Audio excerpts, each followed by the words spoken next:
Happy Thursday the 13th. It's like Friday the 13th, but sexier. But hey, looks like it's time for... If you're obsessed with crime, it's the perfect time. You'll get off scot-free in every dim city. And for all you squares out there, stay above the fray. Let's summarize this mess in a roundup way. It's Crime Roundup Thursday. It's Crime Roundup Thursday. Just flows right off the tongue there. First, let's go to The View, where I'd like to report a murder. I was fired from the Five. I had a very toxic relationship with another of the cast members. Which one? Is it Ryan with I may get there. I may get there. If you really, if you really think, if you check the internet. And also, I thought that it was very unfair that I was not judged objectively in our disputes, but rather he was always favored. No. Poor thing. In lieu of flowers, we've set up a GoFundMe page to get him a barber. But I credit The View for finally finding a guest with a bigger mustache than their panelists. Yeah, they're a hairy bunch. On to California, where Dems just blocked a bill to make child trafficking a serious felony. Why would you do that? It would have punished criminals convicted of child trafficking with 25 to life in prison, but the Dems in the Assembly actually blocked it. And why? They were worried it might lead to longer sentences. Isn't that the point, you idiots?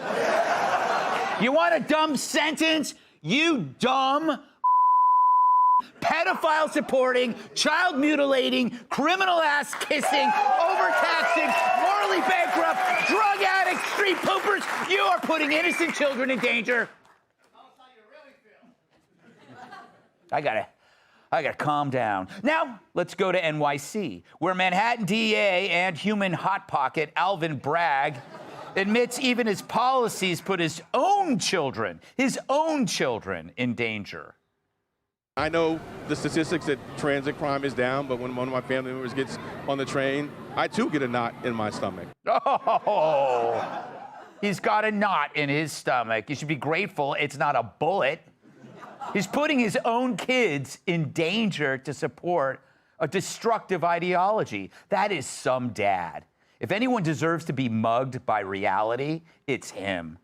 But it never is him or anybody like him. It's always someone else. Meanwhile, a new poll reveals 87% of New Yorkers say crime is a serious problem. The other 13% were already murdered.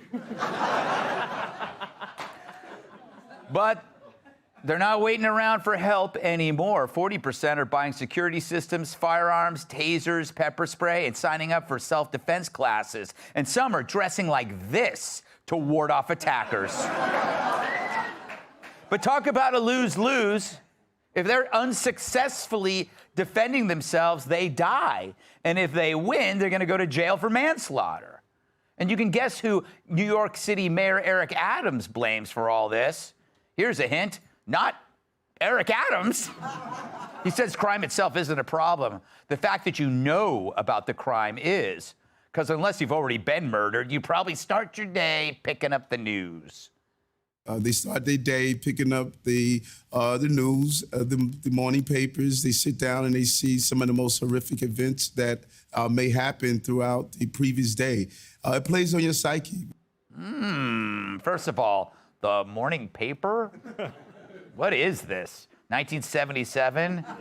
I mean, yeah, that's my morning. I walk outside to get the morning paper, and hopefully the milkman has already come.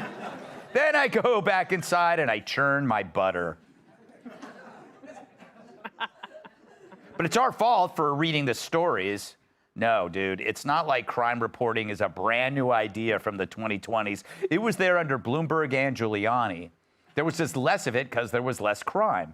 The mayor says it's the media creating the perception. That's post-George Floyd, the media buried all the stats on crime and even lied about the explosion in crime. If the media had actually done their job, how many lives do you think would have been saved? I mean, do I have to play this damn tape again to remind you how much they gaslighted a country? If you watch a certain state TV and you listen to conservative media, you would think that, entire cities are just, embroiled in fights and fires and whatever. We went out and had a great dinner in New York City tonight. People actually walked up to us and said thank you. New York City was not, a hellscape. They just walked up and said thank you. You're a lying, blood-covered seriously. But as bad as things are in New York City, at least we got one thing going for us. We're not Chicago. Hell, I think people say that in Mogadishu. In Chicago, crime spiked by almost 90% since 2021. The good news, they got rid of that day-walking, bug-eyed, drool-dripping goblin. The bad news is, the new guy, he might be worse. Chicago Mayor Brandon Johnson just released a thick report titled The Blueprint for Creating a More Just and Vibrant City for All. And if you think his blueprint includes stopping crime, you're nuts. In fact, Mayor Johnson wants to reduce crime fighting due to its racial disparities. But what if some races, for whatever reason, commit more crimes? Do we completely stop punishing those crimes to come to a number where we're all the same? That doesn't make any sense.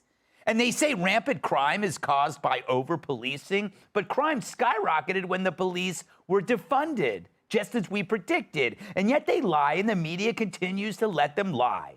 Just look at this from that same report. Quote, "It's hard to trust people who don't look like you." The mayor of Chicago actually said that to his constituents. But blacks aren't being killed in overwhelming numbers by whites. They're being killed by other blacks, people who look like you, Mayor.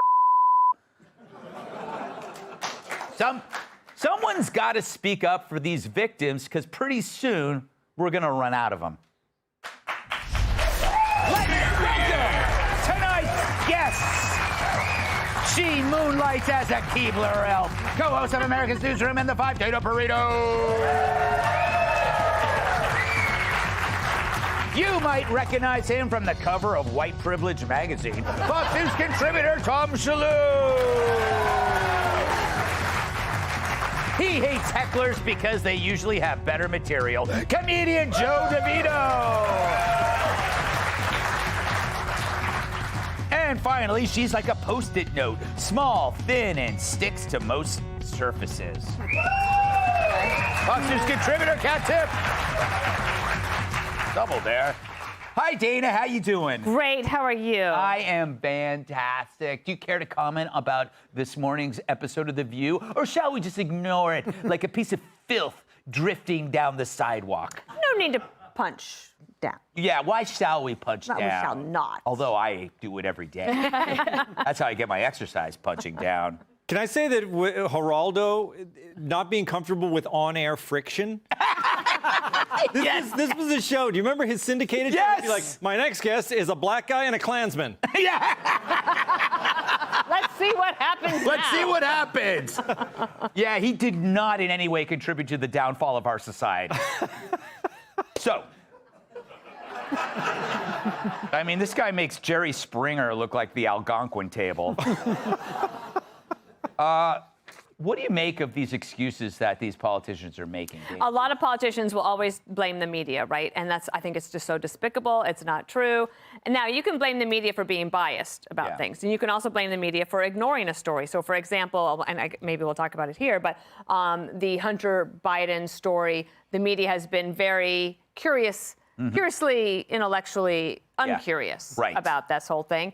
Now for Mayor Adams, it's like turning into Lori Lightfoot, right? Because she started to blame the media as well. It's like, if you guys are just covering the bad news.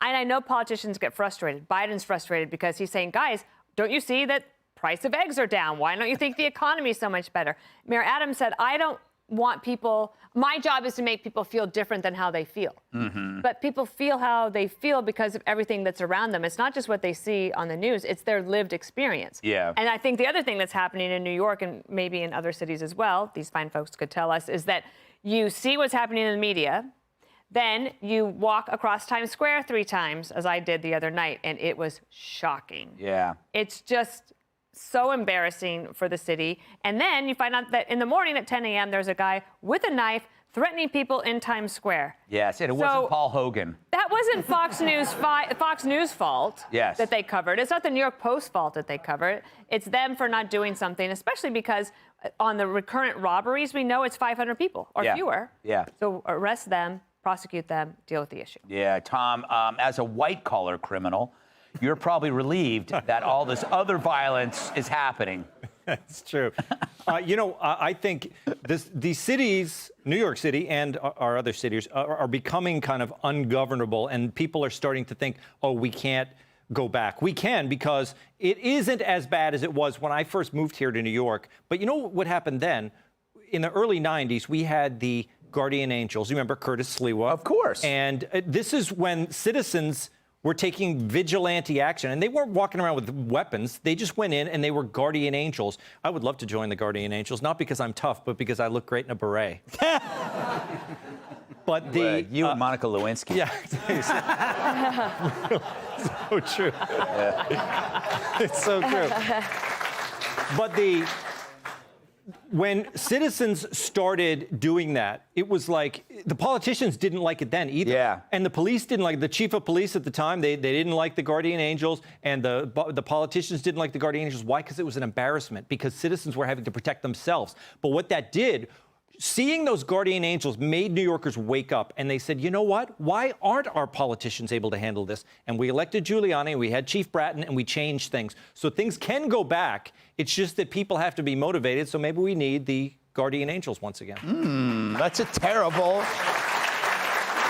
It's kind of sad, Joe, when people are applauding the return of a vigilante group. Yeah, especially if it's the same Guardian Angels who are in their 70s now. Yes. Oh, they're like Pacino in Godfather 3. Oh. They want me back in. I'm drooling. So tell me, Joe. Joe, are you scared to come to work? Well, yeah, but it's mostly because of the people I encounter when I'm here. Yes. It's not actually I think Chicago is going to get it good and hard what they voted for, because Lori Lightfoot left them some tiny little shoes to fill, because she's a strange little elf-like creature. But this blueprint for the city, it's more like a chalk outline for Chicago at this point. And they seem shocked at the idea that if you do not imprison criminals, you don't positively affect the crime rate. It's ridiculous that they don't see the connection between their policies and then what happens. And we're starting to see it in New York now too. And it's really unfortunate. The big cities don't have to be this way, but like Tom said, it's a small group of people who cause most of the trouble. Put them in jail, and you see the rap sheets, and you think, why is this person out? And you can tell that as soon as you start to read the story, and when they talk about wanting to do, anytime you see social justice, you know it's not justice. When that shows up, that means the person's a skell, a real criminal, like somebody really bad. When they go, he's being released because social justice, and you go, oh God, no, this person's going to reoffend. Cat. Does Alvin Bragg piss you off? Talking about how he is nervous about being on the subway after he helped release every offender on the subway? I think a lot of people are nervous because the traffic is like out of control. That's true. You know, nobody's punching me in the face because I'm in a car, but sometimes you feel like you wish they would. Yeah. Because it took me 15 minutes to go 2 blocks. Yeah. And I think that these are things that people notice. I think everything is can make the connection. They're doing that because they're not taking the subway. I think so, yeah. And I think people are afraid. I think that people who live here, they're not concerned about it being politicized. Same thing as in California with this child sex trafficking bill where someone was like, well, we don't want to negatively impact these disadvantaged communities. I'm like, if you're trafficking kids, I'm cool with you having some disadvantages thrown your way. Yeah, who are they protecting? And Gavin Newsom actually went against them and was like, oh, you know, I think this is good. It's like, imagine that, being like so bold to go with the other party on such a contentious issue, apparently, of trafficking kids. Yes. And by the way, we're not talking about good trafficking, right? Like getting them across the street. This is bad trafficking.